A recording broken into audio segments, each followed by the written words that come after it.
kalau pagi ini kami kesempatan sekali lagi pada pagi ini untuk kami bisa dan tubuh yang sehat, kami bisa bersama-sama diam di bawah kaki Tuhan, menikmati hadirat Tuhan. Kami mengucap syukur Tuhan kalau kami masih diberi kesempatan Tuhan untuk menghadap wajah-Mu Tuhan, untuk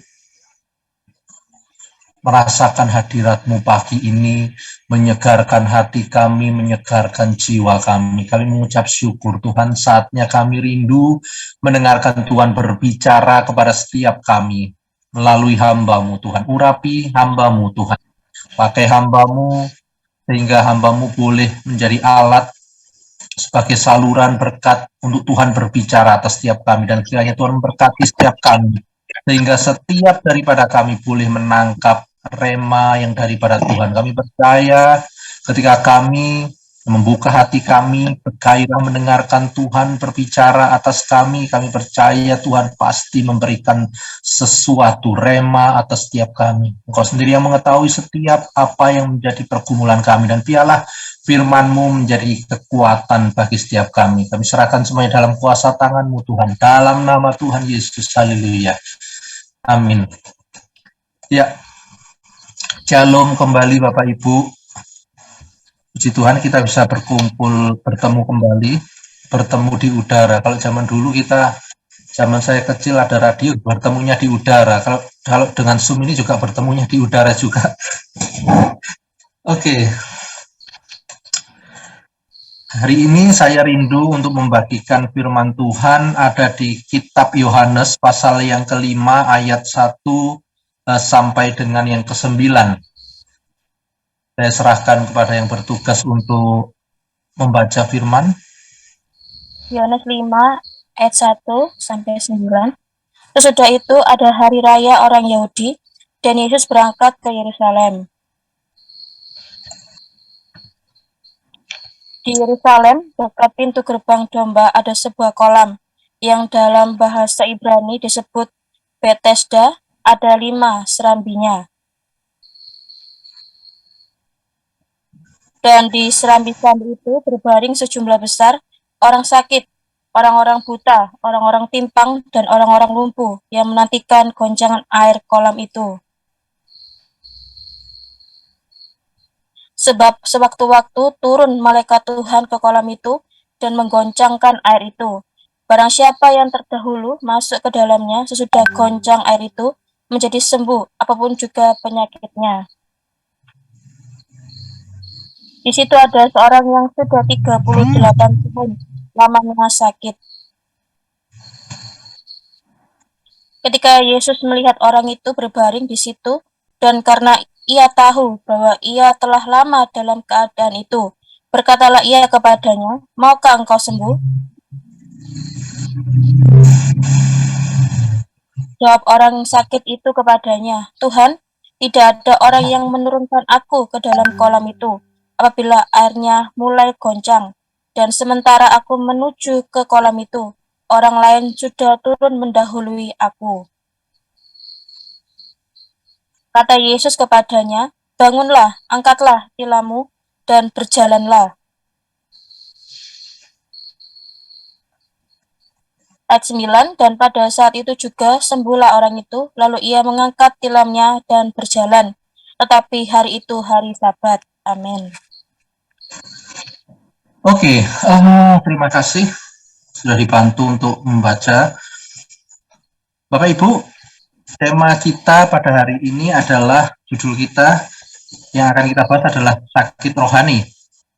Jadi ayat yang pertama itu sebentar, saya buka Alkitab saya dulu.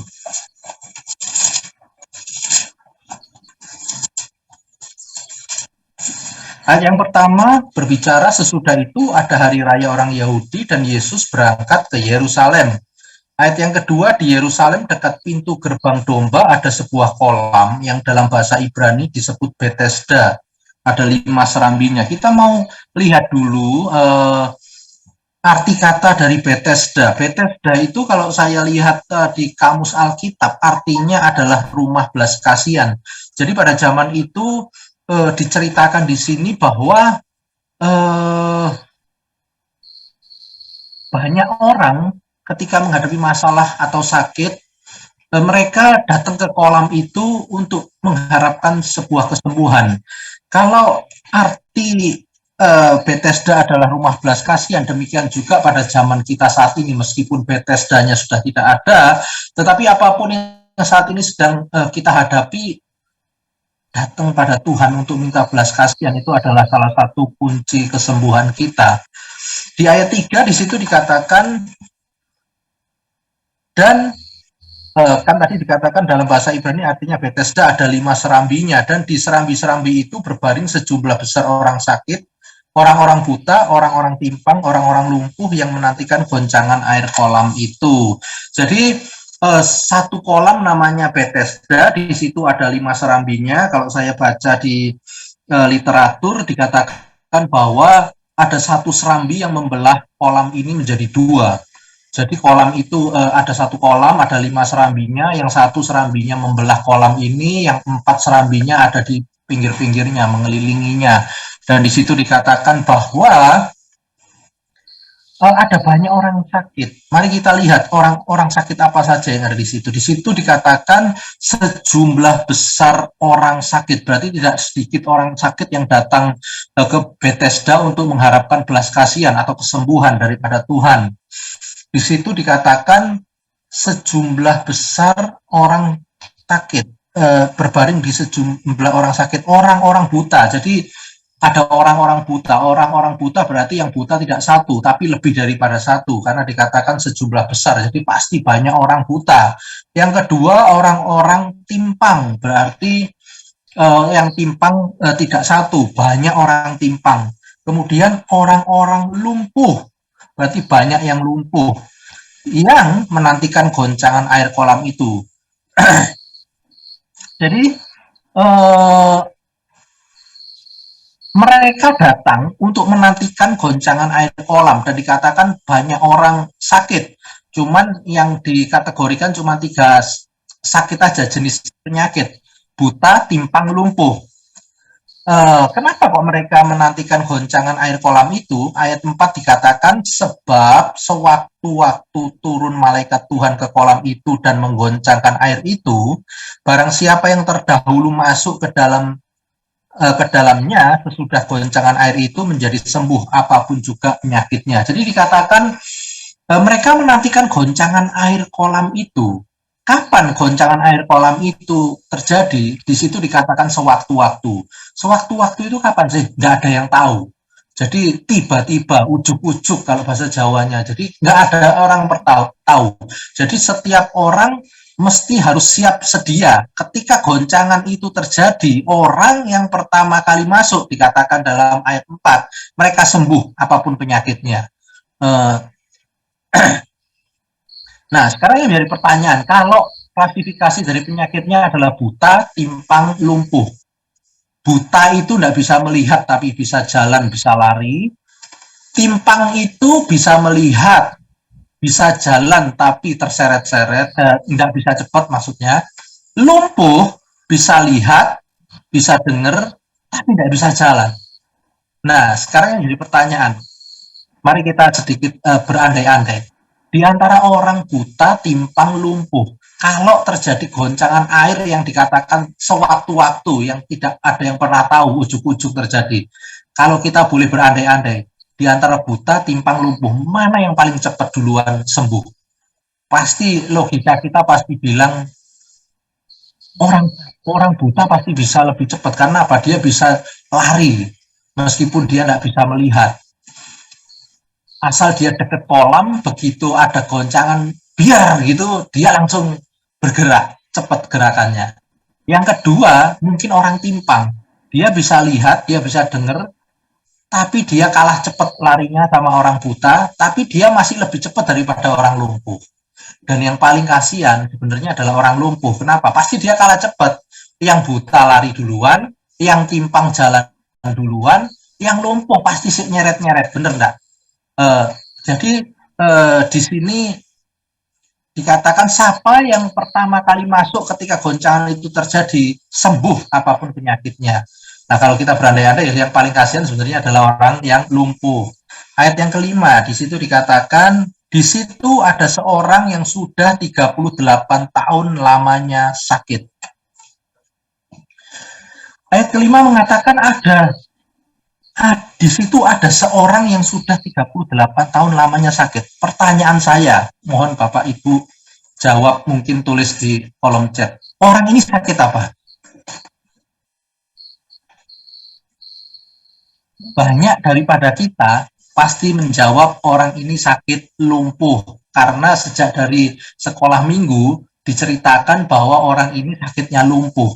Tetapi kalau kita baca lebih teliti, sebenarnya Alkitab tidak jawab loh. Tidak nulis loh, dia ini sakitnya lumpuh, dia ini sakitnya buta, atau dia ini sakitnya timpang. Coba nanti PR ya, Bapak Ibu coba baca dengan teliti ya. Karena ini ceritanya cuma ada di Yohanes, berarti tidak ada di kitab yang lain. Di situ cuma ditulis, di situ ada seorang yang sudah 38 tahun lamanya sakit. Tidak dikatakan sakit lumpuh. Tetapi seringkali waktu kita sekolah minggu, seringkali kalau hamba Tuhan khotbah di gereja, selalu dikatakan orang ini sakit, sakit lumpuh. Tapi kalau kita baca dengan teliti, sebenarnya tidak dibahas orang ini sakitnya apa. Tapi pagi ini kita sepakat lah, seperti yang saya katakan tadi ya, buta, timpang, lumpuh, yang paling kalah cepat pasti lumpuh. Tapi yang menarik perhatian saya adalah ayat 4 tadi, ayat 3 tadi dikatakan ada sejumlah besar orang-orang buta, berarti yang buta bukan cuma satu, banyak. Orang-orang timpang yang timpang bukan satu tapi banyak. Orang-orang lumpuh, berarti yang lumpuh bukan cuma satu tapi banyak. Kalau yang menjadi permasalahan adalah lumpuhnya, berarti akan banyak orang lumpuh yang tidak sembuh. Tetapi di ayat 5 dikatakan di situ ada seorang yang sudah 38 tahun. Berarti bukan banyak, tapi cuma satu.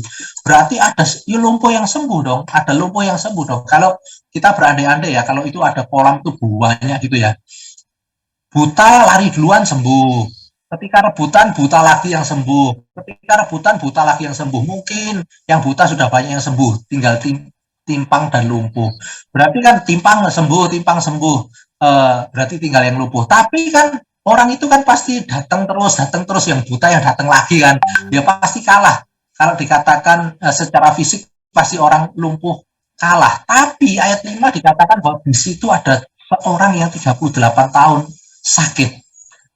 Kalau kita berandai-andai dia sakitnya lumpuh, berarti sebenarnya banyak orang lumpuh juga dong yang sembuh, karena di situ dikatakan hanya seorang yang tidak sembuh-sembuh. Berarti kalau gitu kita sepakat bahwa sebenarnya apapun sakitnya itu bisa sembuh kalau ada di belas kasihan Tuhan. Ada di kolam Bethesda yang artinya belas kasihan, rumah belas kasihan. Jadi saat ini, pagi ini, kita mesti harus sepakat dulu. Apapun saat ini sakit yang kita hadapi, itu bisa sembuh asal belas kasihan Tuhan itu turun atas kita.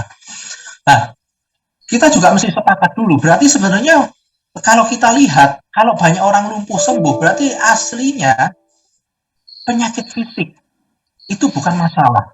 Apa yang membuat orang ini 38 tahun nggak sembuh-sembuh? Berarti yang jadi masalah bukan penyakit fisiknya, pasti ada sesuatu. Seringkali sakit fisik itu bisa kita lihat, oh orang ini buta, oh orang ini timpang, oh orang ini lumpuh. Tapi kadang sakit rohani itu nggak terlihat. Bahkan bukan cuma nggak terlihat, bahkan kadang-kadang tidak sadar. Banyak daripada kita kadang kita nggak sadar, bahwa sebenarnya kita punya sakit rohani. Mari kita lihat apa ciri dari orang yang sakit rohani.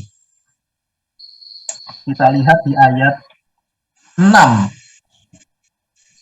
Ketika Yesus melihat orang itu berbaring di situ, dan karena ia tahu bahwa ia telah lama dalam keadaan itu, maka berkatalah ia kepadanya, maukah engkau sembuh?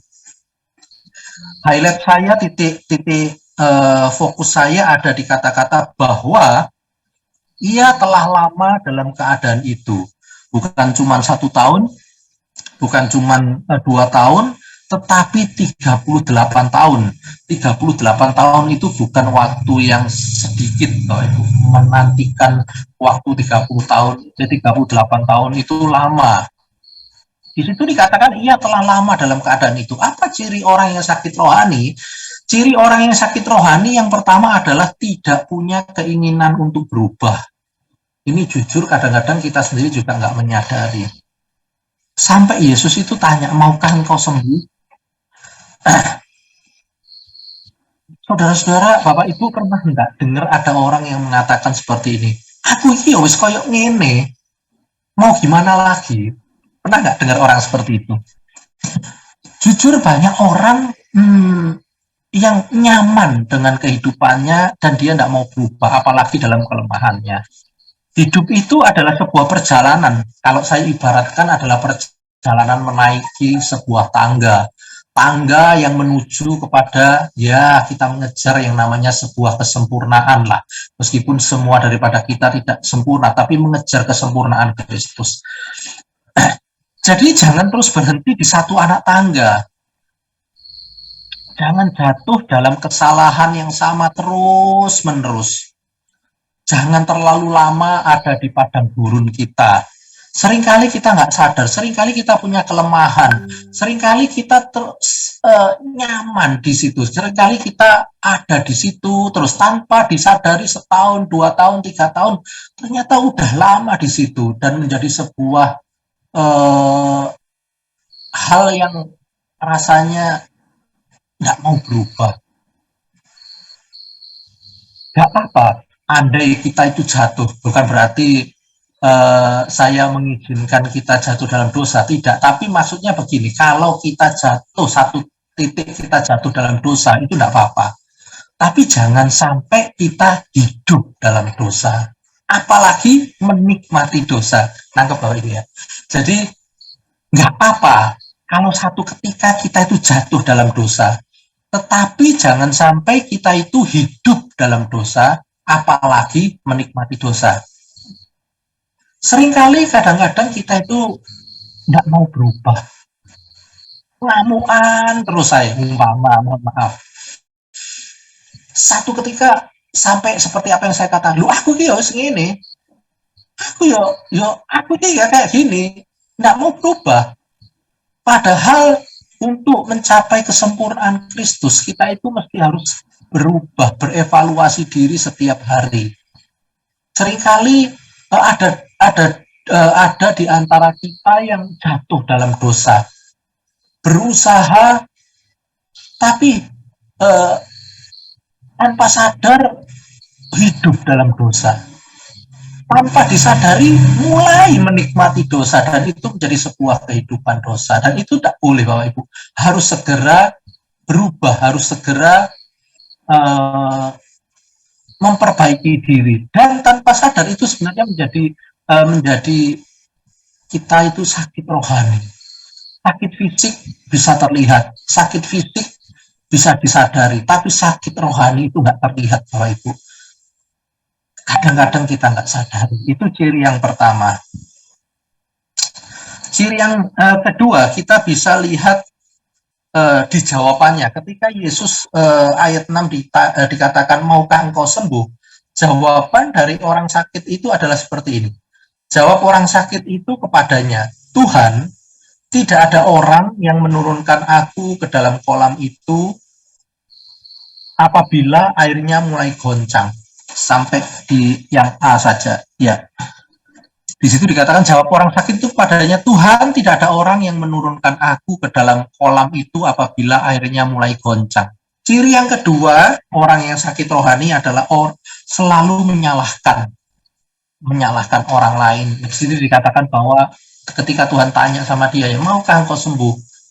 Dia nggak jawab mau atau tidak, tapi dia bilang, Tuhan, tidak ada orang lain yang menurunkan aku ketika goncangan kolam itu terjadi. Karena syarat tadi dikatakan bahwa orang yang pertama kali masuk ke dalam kolam itu ketika goncangan terjadi akan sembuh apapun penyakitnya. Jadi orang ini bilang nggak ada orang yang nurunin aku. Jadi ciri dari orang yang sakit rohani adalah orang yang selalu menyalahkan orang lain, menyalahkan keadaan, bahkan menyalahkan Tuhan atas apa yang terjadi dalam hidupnya. Ketika mengalami keadaan bangkrut, oh ini salah bojoku iki, gak iso ngatur duit. Iki salah anak-anakku ini. Ketika ini salah itu fungsianku, ini salah itu, semua salah di hadapannya, tapi tidak pernah dia menilai ini salahku. Orang saya nggak usah jauh, saya dulu saya ya punya anak ya yang pertama. Ketika kami hidup dalam satu keadaan yang untuk makan saja susah, hidup agak waktu itu ya, anak saya yang pertama waktu itu sekarang sudah tidak lagi. Waktu itu dia menyalahkan semua ini salah papa, semua salah mama, selalu menyalahkan orang lain tapi tidak pernah mengevaluasi diri sendiri. Bapak Ibu, kalau kita ada di ciri yang kedua ini ya, selalu menyalahkan orang, selalu menyalahkan keadaan, selalu menyalahkan Tuhan, tapi tidak pernah menyalahkan diri sendiri. Maksudnya menyalahkan diri sendiri itu bukan nyalain diri sendiri, tapi mengevaluasi diri. Iya, ini salahku. Kalau kita selalu menyalahkan orang lain, keadaan Tuhan, itu membuat kita tidak bisa maju. Tetapi orang yang bisa mengevaluasi diri dalam segala peristiwa yang Tuhan izinkan terjadi atas hidup kita, belajarlah untuk mengevaluasi diri. Saya selalu belajar, apapun yang terjadi dalam hidup saya yang paling pertama yang saya harus lakukan adalah mengevaluasi diri dulu. Kalau kejadian ini terjadi, apa pelajaran yang bisa saya dapat? Saya evaluasi, aku salah, seandainya mengalami sebuah keadaan yang membuat kejadian tidak mengenakan terjadi. Sebelum menyalahkan orang lain, sebelum menyalahkan keadaan, saya menyalahkan diri sendiri. Dalam arti menyalahkan diri sendiri itu mengevaluasi diri sendiri. Kok bisa ya terjadi ya? Apa pelajaran apa yang aku bisa dapat dari kejadian ini? Ketika kita bisa mengevaluasi diri, tidak menyalahkan orang lain, itu membuat kita jadi naik level. Jadi ya mungkinlah sering kita jumpai tipikal orang yang seperti ini, tidak bisa nerima keadaan, kalau bahasa kerennya dikatakan playing victim itu merasa dirinya jadi korban orang lain, korban keadaan, korban Tuhan. Saya punya teman, saya dulu pernah cerita punya teman juga yang anaknya meninggal karena sakit ya, yang saya dulu pernah saksi yang pertama ya. Tapi saya punya teman satu lagi juga, anaknya juga meninggal karena sakit dan dia tidak bisa menerima keadaan itu. Dia benar-benar menyalahkan Tuhan atas kejadiannya dia. Kenapa kok Tuhan tidak menyelamatkan anaknya? Dan hari ini saya melihat dia tumbuh menjadi orang yang agnostik. Agnostik itu Bapak Ibu tahu ya. Jadi ada ateis, ada agnostik. Kalau ateis tidak percaya tidak percaya Tuhan. Kalau agnostik itu tidak percaya agama kalau tidak salah ya. Jadi dia menjadi seorang yang tawar hati. Kalau bicara terkait Tuhan dia langsung mengelak. Dia tidak mau sampai dengan detik ini. Bapak Ibu, tanpa kita sadari, sering banyak daripada kita tidak sadar bahwa kita ada di antara kita juga punya sakit rohani yang ciri yang kedua. Kita sering menyalahkan orang lain dalam keadaan kita, seringkali menyalahkan keadaan ini karena hal ini, bahkan tidak sedikit orang yang menyalahkan Tuhan. Mari kita evaluasi setiap daripada kita. Kalau kita punya ciri yang seperti ini, mari segera kita berbenah, segera kita berubah. Ciri yang ketiga, ayat 7 yang bagian B. Jadi yang A tadi kan jawab orang sakit itu kepadanya, Tuhan, tidak ada orang yang menurunkan aku ke dalam kolam itu apabila airnya mulai goncang. Dan sementara aku menuju ke kolam itu, orang lain sudah turun mendahului aku. Jadi yang 7B dikatakan bahwa dan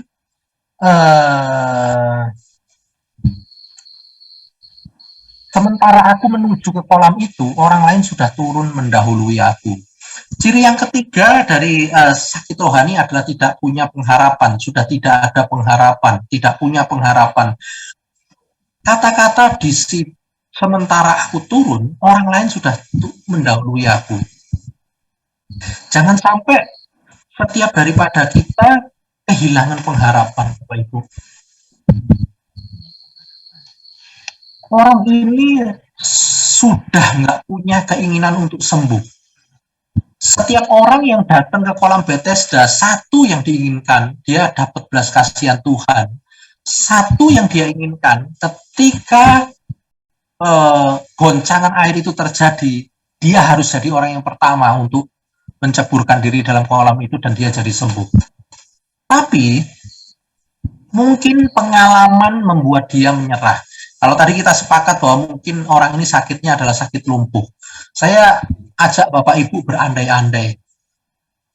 Ketika disyaratkan orang yang pertama kali menceburkan diri ketika kolam itu tergoncang jadi sembuh, saya bisa membayangkan kalau diri saya ada di kolam itu. Mungkin dalam keriuhan orang menantikan goncangan air. Begitu goncangan air terjadi, saya percaya yang menceburkan diri di kolam bukan cuma satu, pasti banyak. Kenapa? Rebutan kan, biur banyak orang menceburkan diri. Tapi syaratnya cuma satu, yang pertama kali menceburkan diri setelah goncangan air terjadi kesembuhan. Berarti kalau yang menceburkan kira-kira begitu biur gitu ya, ada goncangan ya langsung biur banyak orang, satu orang sembuh berarti yang lain tidak sembuh. Saya bisa bayangkan ya, kalau yang menceburkan diri orang buta gitu ya, dia menceburkan diri, ternyata dia bukan orang yang pertama, dia masih bisa berenang ke tepian naik. Saya bayangkan yang timpang umpamanya menceburkan diri, biur, ternyata dia bukan yang pertama, dia masih bisa berenang meskipun kakinya timpang ke tepian. Saya cuma bayangin ya, orang lumpuh menceburkan diri dan dia bukan yang pertama, bayangin gimana, lumpuh bisa berenang nggak mungkin, pasti pelelep-pelelep. Mungkin tolong mungkin gitu ya, akhirnya ditolong orang, dinaikkan. Satu titik sewaktu-waktu goncangan air terjadi lagi, biur, rebutan lagi, dia mencoba lagi, dan ternyata dia bukan orang yang pertama lagi, nggak terjadi kesembuhan, dia tenggelam lagi karena orang lumpuh pasti nggak bisa renang, ditolong orang, dinaikkan lagi. Mungkin yang ketiga terjadi goncangan lagi, terjadi rebutan lagi, dan dia bukannya tercepat lagi karena pasti orang buta lebih cepat daripada orang lumpuh kan, orang timpang pasti lebih cepat dari orang lumpuh, dan dia tidak sembuh lagi, tenggelam lagi. Bapak Ibu, pertama nggak terjadi kesembuhan, kedua nggak terjadi kesembuhan, ketiga nggak terjadi kesembuhan. Saya bisa bayangkan mungkin orang ini ketika ada goncangan terjadi, dia sudah tak minat lagi untuk menceburkan diri dalam kolam. Kenapa? Dia pasti bilang, cuma menceburkan diri pasti kalah sama orang buta, pasti kalah sama orang timpang, sehingga akhirnya dia sudah tidak punya gairah untuk menceburkan diri. Jangankan untuk mendengar goncangan air, dalam hatinya aja sudah tidak ada minat untuk menanti-nantikan goncangan air itu terjadi. Bapak Ibu, ini menggambarkan kondisi di mana orang itu sudah mulai kehilangan pengharapan. Pengalaman membuat dia menjadi menyerah. Sekali, dua kali, tiga kali dia nggak jadi yang pertama, dia tenggelam, dia ditolong orang, lama-lama membuat dia, percuma ke gereja, toh hidupku juga gini-gini aja. Percuma aku bangun pagi-pagi berdoa, toh keadaanku juga gini-gini aja. Pengalaman membuat orang ini menyerah dengan kehidupannya. Jangan sampai hal itu juga terjadi atas kita, Bapak Ibu. Mungkin kita sudah lama mengalami keadaan keterpurukan, entah itu sakit penyakit, entah itu sakit ekonomi, entah itu sakit dalam keluarga, tapi jangan sampai kita kehilangan pengharapan kepada Tuhan. Mohon maaf, saya seringkali mendengar ada orang yang menyerah, tapi berbalutkan kerohanian, mengatakan, ya mungkin ini kehendak Tuhan atas hidupku, ya biarlah ini terjadi. Nggak bisa Bapak Ibu. Kita tetap harus punya pengharapan bahwa Tuhan bisa nolong kita. Kalau kita sudah kehilangan pengharapan, hidup ini akan menjadi tidak berarti, sama seperti orang yang lumpuh 38 tahun. Setiap yang datang ke situ mengharapkan kesembuhan. Setiap orang yang datang ke situ mengharapkan dia jadi yang pertama ketika goncangan air itu terjadi. Tapi orang ini sudah nggak punya pengharapan. Selama 38 tahun dia terbaring di situ, ya dia menikmati saja keadaannya tanpa dia berharap Tuhan itu mengadakan kesembuhan bagi dia. Padahal bagi Tuhan itu mudah untuk melakukan sebuah mujizat. Bagi Tuhan itu mudah untuk melakukan sebuah kesembuhan. Ketika dia berpikir bahwa kesembuhannya itu terjadi ketika ada orang yang menolong dia. Kesembuhannya itu terjadi ketika goncangan air itu terjadi dia yang pertama. Dia berpikir seperti itu. Padahal bagi Tuhan itu gampang. Ketika ayat 8 dikatakan ya, lalu kata Yesus kepadanya, bangunlah, angkatlah tilammu, dan berjalanlah. Ayat 9 dikatakan, dan pada saat itu juga sembuhlah orang itu, lalu ia mengangkat tilamnya dan berjalan. Bapak Ibu, orang ini berpikir kesembuhannya itu terjadi hanya ketika ada orang yang menolong dia. Kesembuhannya itu terjadi ketika ada goncangan air dia yang pertama. Dia selalu berpikir seperti itu dan dia berkata, nggak mungkin aku terjadi seperti itu. Nggak ada orang yang nolong aku, saya kalah cepat dari yang lain ketika goncangan pertama terjadi. Bapak Ibu, hati-hati. Jangan sampai kita ini salah menaruh pengharapan. Orang ini salah menaruh pengharapan. Dia menaruh pengharapan kepada orang lain yang menolong dia. Dia menaruh pengharapan kepada goncangan air itu. Padahal harusnya kita itu menaruhkan pengharapan kita itu kepada Tuhan. Ketika kita berpikir bahwa yang pertama kali masuk itu sembuh. Kalau ada orang yang nolong itu sembuh. Padahal bagi Tuhan itu gampang. Cuma ngomong, bangunlah, angkatlah tilammu, berjalanlah, terjadi kesembuhan. Seringkali kita berpikir, Tuhan, keadaan seperti ini bisa terjadi kalau ada orang yang menolong aku. Memang Tuhan itu bisa mengirimkan malaikatnya kepada kita untuk menolong kita. Tapi jangan sampai kita itu salah menaruh pengharapan. Kita menaruh pengharapan kita kepada malaikat-malaikat yang Tuhan kirim untuk menolong kita. Saya punya satu kesaksian yang itu terjadi dalam diri saya.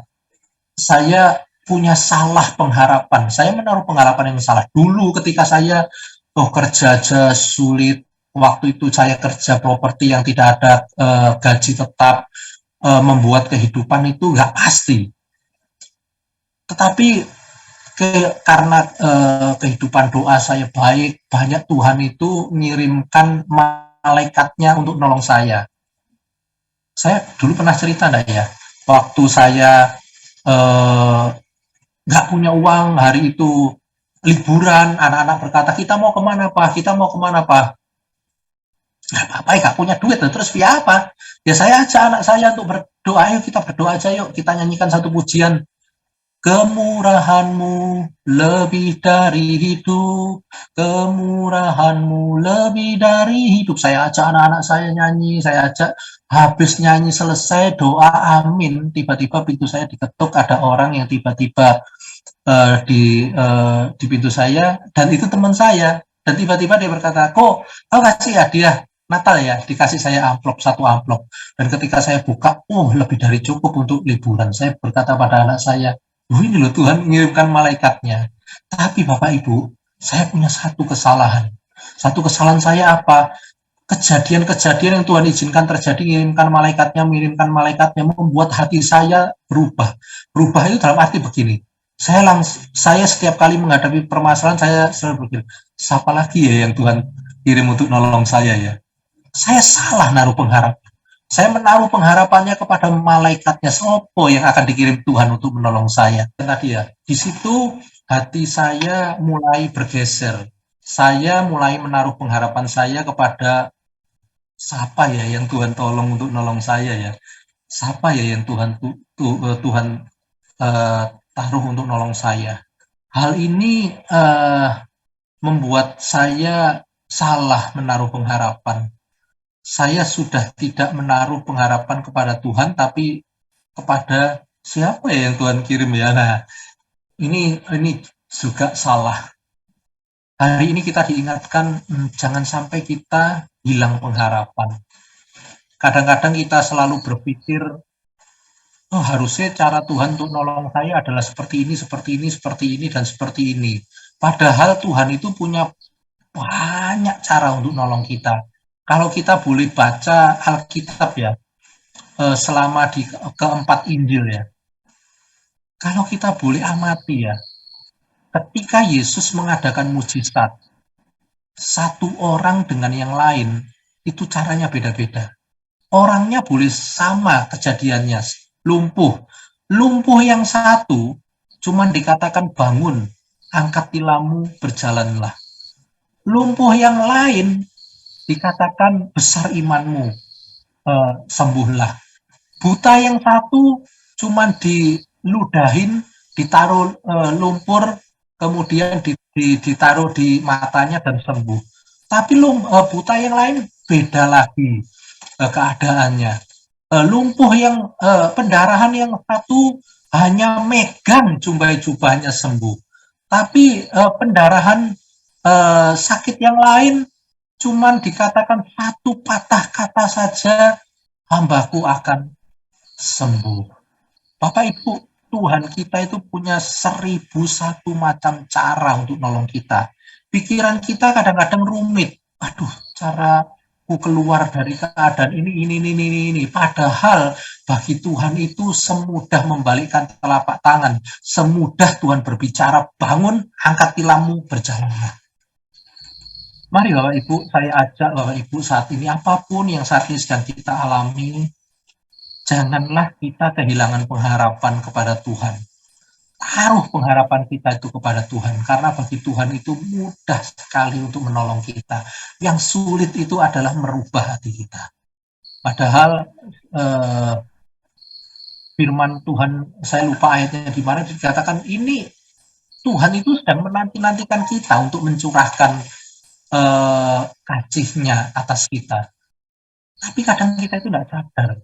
Kita itu berpikir rumitnya hidup kita, rumitnya cara keluar dari keadaan kita. Padahal mudah banget bagi Tuhan untuk menolong kita. Pagi ini kita sudah belajar dengan yang namanya sakit rohani.